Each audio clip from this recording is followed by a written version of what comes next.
We have seen the preliminaries of treasury management. Treasury management typically consists of Forex. There are two departments working under an integrated treasury. One is called Forex treasury and is called domestic treasury. These two get united and this becomes an integrated treasury. Now let us see what are the components Forex wing of the treasury consists.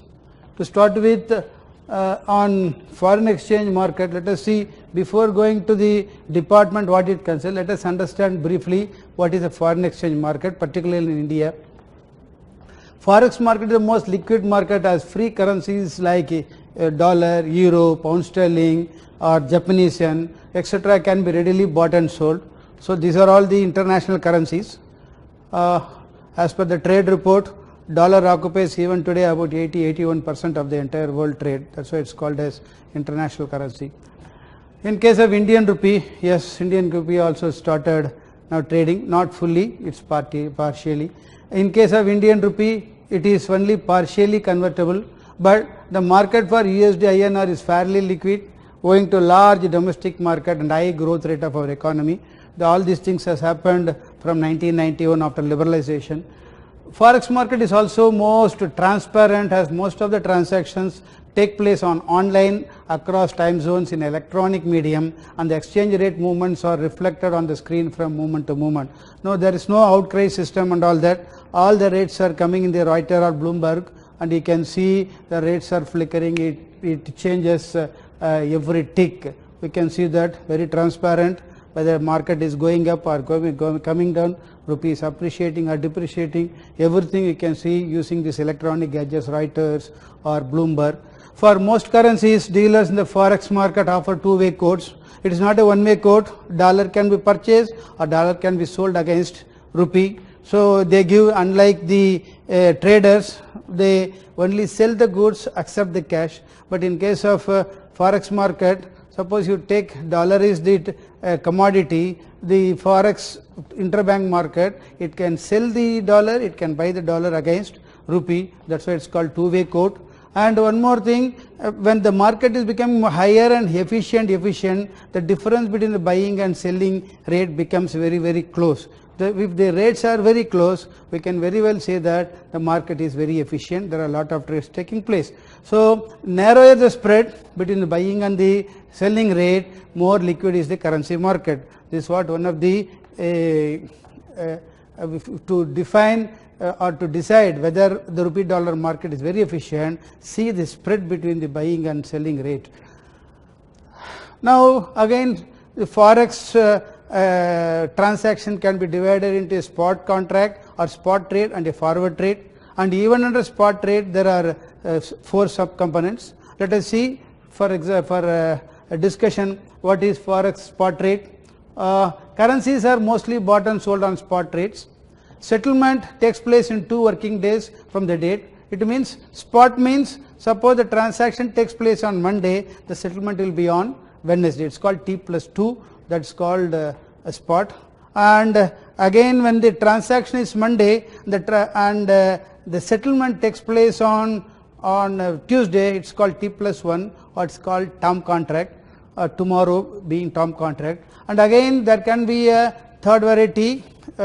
It is contract takes place on Monday and the settlement also takes place on Monday. It's called T+0, or cash contracts or TOD contracts, or it is called as today's contracts. So under the spot, there are 3 varieties. One is T+2, that is spot.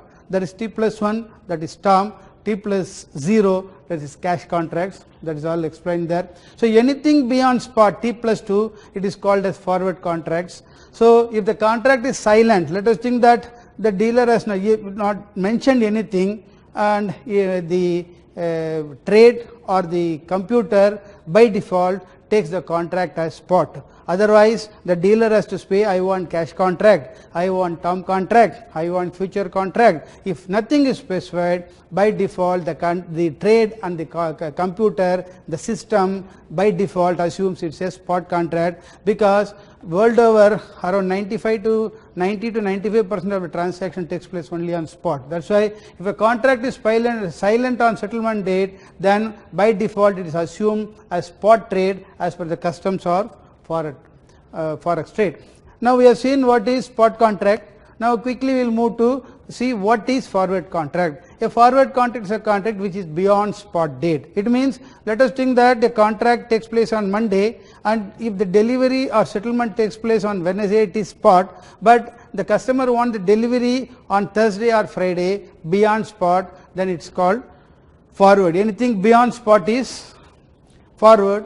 If you go to developed countries, the forwards goes up to 15-20 years, but whereas in India the forwards, particularly forex, it is very loosely available up to 1 year. Yes, there are contracts available for 2 to 3 years depending on the comfort of the counterparties, but most lucidly, most transparently transacted contracts and forwards are up to 1 year. While spot rate refers to current transaction, forward refers to purchase and sale of currency on a future date. In case of forward rates, the rate is quoted today for delivery for a future date. It means rate is quoted today for I want 1 month contract from today. It means rate will be quoted today and delivery is after 1 month. It's just like booking a railway ticket. You buy the railway ticket, the reservation, whereas the journey takes place after 30 days. So the rate has to be quoted today. Treasury can enter into forward contracts with another bank, with customers are normally called as merchants, export merchant, importers, exporter, they are called as merchants, typically importers and exporters and others. In case of merchant forward contracts, Treasury in turn covers the customers or merchant exposure by taking reverse position in the interbank market. What happens is that, let us think that I am a bank, my export customer wants 3 months forward contract, I buy this currency 3 months and I also sell this currency 3 months. So when I buy, simultaneously I take opposite position, it's called selling position. A selling position interbank comes out of an exporter, a buying position comes out of an importer. So this is called, in case of a merchant forward contract, Treasury in turn covers the merchant or merchant exposure by taking a reverse position, because by virtue of exporter, I am a dollar plus, this dollar plus is sold in the market, become a dollar minus, plus and minus makes me 0. Forward exchange rates are arrived at on the basis of interest rate differentials between the two currencies, demand and supply of the base currencies. Let us think that today's spot rate is 62 rupees, whereas 6 months forward rate is 62 rupees 50 paisa. So today's rate is 62, 6 months dollar rate is 62.50 paisa. It means I have to give extra 50 paisa for buying this $1. So let us make an introspection. What is this 62.50 and 60? That is the difference of 50 paisa. It represents what? Typically it represents, number 1, it is interest rate differential, number 2, it is a demand and supply of dollar in India. So a forward rate, again to repeat, it is a forward rate represented by the interest rate differential between rupee and dollar, as well as the demand and supply of dollar. These two decides the forward rates. Again to repeat, the difference between spot and forward rates, say, let us think, for example, pound sterling versus dollar. Pound sterling is also called as cable. So it's what is the how the forward rate works between pound sterling and dollar, therefore represent the difference in risk-free interest rate in USA and UK, and the demand and supply of dollar currency. It means always the foreign currency. If you go to UK, sterling is their home currency. So when a parity comes between sterling and dollar, you must see the interest rate differential between pound sterling and dollar, as well as the supply of demand and supply position of dollar that decides the future forward rate of pound sterling. What is today's pound sterling rate for a dollar? After 3 months, what is the rate? Now the above translates into a difference between spot and forward rates, and this difference is added or deducted from the spot rate to arrive at the forward rate. So it can be an addition or it can be a deduction. I have taken for an example, let us think that today's spot rate for 1 pound sterling is 1.6357 or 1.6359. Always in foreign currency it is quoted in 4 digits. I have taken for example a spot rate a buying rate is 1.6357 and selling rate is 1.6359. A 6 months differential comes to 20 pips and 19 pips. These are called on the fourth digits. It's 20 pips and 19 pips, and the sign I have given is minus here. So if it's a minus, that should be deducted from the spot rate. So 1.6357 minus 20 pips, the forward rate 6 months will be 1.6337, and take the case of selling rate, the spot rate is 1.6359 and the forward differentials are 19 pips. So when I deduct that, it becomes 1.6340. So this is the way the forward rates are arrived. We have seen in foreign exchange market how the spot rate works, how the forward rate works. We have also taken an example. Moving forward, we have seen spot rate and forward rate. Now we will go for what is a swap rate. So swaps, what is the type of swaps in foreign exchange market works? A combination of spot and forward transactions, a combination of forward to forward is called as swap. Buying a dollar with rupee in spot and selling the dollar in forward, it's a spot versus forward. Or I can buy 3 months dollar forward, I can sell 6 months dollar forward, it's called forward to forward. So simultaneous purchase of dollar with two dates will be different, settlement date will be different. It will be spot versus 3 months or 3 months forward with a 6 months forward. So that is called swaps. Similarly, simultaneous purchase and sale of on two forward rates, which I explained, are called forward to forward swap. The swap route is generally used for funding requirements, but just like spot proprietary trading, dealers undertake proprietary trading swaps also. I have already told that since from Treasury recognizing at the service center, nowadays they are recognized as a profit center. So Treasury, the dealers are encouraged to do proprietary trading. So they do lot of proprietary trading. So in one of the proprietary trading is swap trading. So in the dealers can take proprietary positions in swaps also. The swap transaction eliminates the currency and interest rate risk. So when a dealer does a swap, it eliminates the currency risk. You need not worry whether the rupee appreciates or depreciates, or LIBOR rate goes up or comes down, which results in interest rate differential. That is the reason a swap transaction eliminates the currency and interest rate risk. Forward and swaps are used widely for managing foreign currency liabilities and assets of the balance sheet of the bank. Now, having explained swap, let us take an example and explain. When a bank has dollar funds, it has got surplus dollar funds. Now, but I have got demand in rupee. It means I don't have any demand in dollar, but I got surplus dollar. How this can be profitably used, let us see. When a bank has dollar funds but need rupee funds to invest in commercial paper is a rupee paper. Let us think that it is 3 months commercial paper. It can enter into a spot versus 3 months forward. How it is done? Now let us think that I got surplus fund, the bank has got surplus, it will sell spot today. When it sells spot, it gets rupee today. That rupee can be used for purchasing the 3 months CP. So to sell spot, convert dollar into rupee and buy the same dollar 3 months forward to coincide with the rupee fund inflow. It means the surplus dollar is sold today.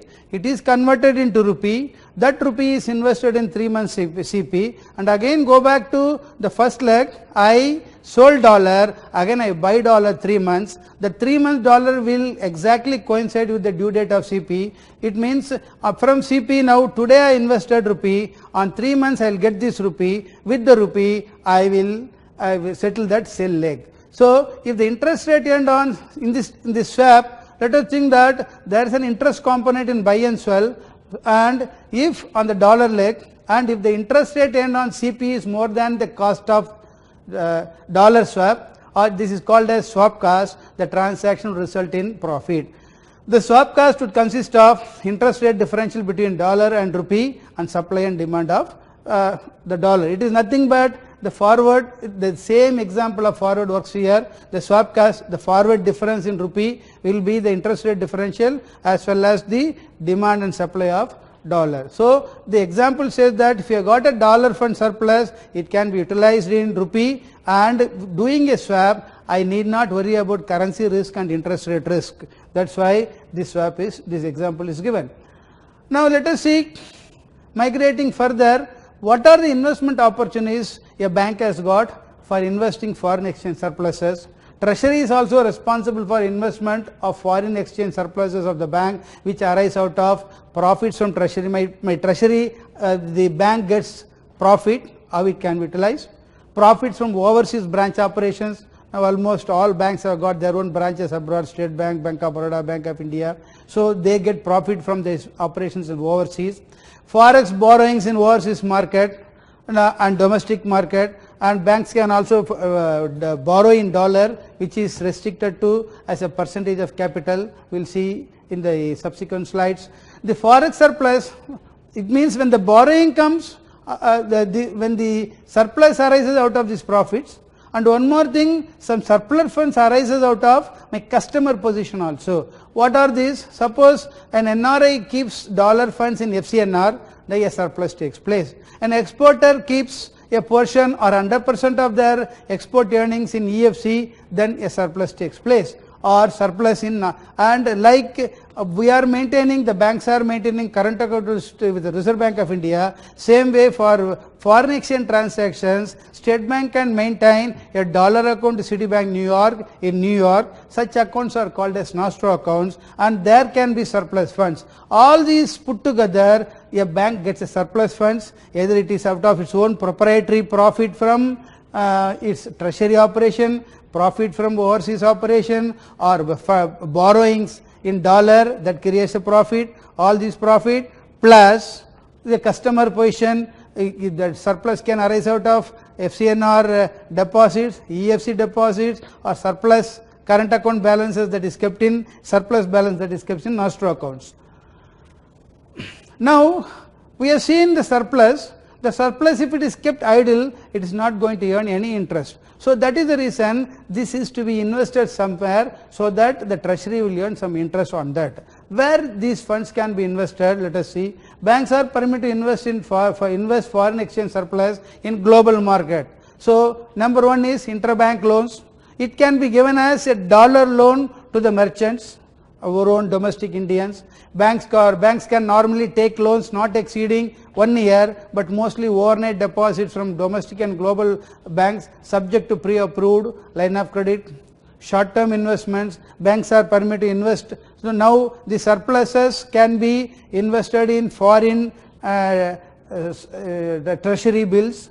If you take 2 years and 20 years treasury bills of USA is very famous. Banks are permitted to invest in overseas short-term instruments such as treasury bills, gilt bonds issued by foreign governments, foreign banks and companies. There is a rating specification. You can invest in foreign companies which has got a credit rating of AAA, so that the fund safety is assured by way of this rating. Then nostro balances. Normally you can keep this surplus in nostro balances, but the problem is that the surplus funds, it is not earning any interest. So what is the arrangement banks have to do is that for the funds kept in nostro account, the foreign banks do not pay any interest. However, they enter into a bank with a overnight sweep facility. It's called overnight sweep. There should be an arrangement done for this. As per this facility, balances beyond 1 lakh, say they say 1 lakh, beyond $50,000, beyond $2,50,000, then anything will be set and it will be kept as overnight deposit. On that, banks earn rate of interest related to, it is linked to LIBOR. So that the overnight dollar funds beyond a limit, the banks can, and through sweep route, they can earn some interest. So they can earn interest in short-term investment, they can earn interest out of sweep facility arising out of nostro balances. And how the surplus, still this little thing that the bank is left with foreign dollar surplus, this can be utilized for giving loans to our Indian customers in foreign currency. So the foreign currency surplus funds can be used for giving foreign currency loans in the following ways. Now it can be taken, exporters now they take rupee advance, it is called packing credit in rupee. The same exporters the banks can lend in dollar also. It means instead of taking in rupee they are taking dollar. So such kind of pre-shipment facility is called as packing credit denominated in foreign currency. Like that, in post-shipment stage also, instead of financing in rupee, the bank can finance in dollar. So it is called export bills rediscounting or EBD.